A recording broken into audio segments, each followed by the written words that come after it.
DC Blue Advanced Roll-Up Receiver Setup. Learning of a transmitter button into the holiday lockout channel.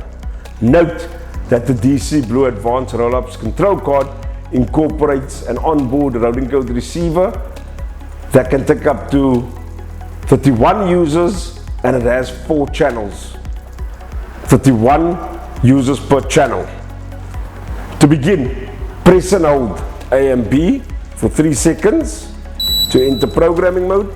Buzzer beeps twice. Press and release A up 4 times. 1, 2, 3, 4. 4 flashes 4 times.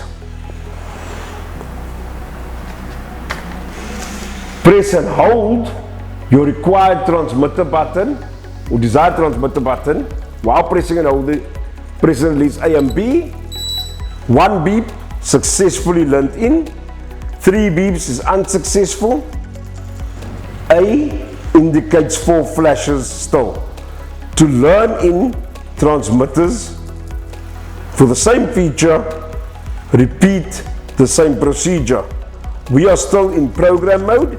Either proceed to set up additional features or press and hold A and B for 3 seconds to exit.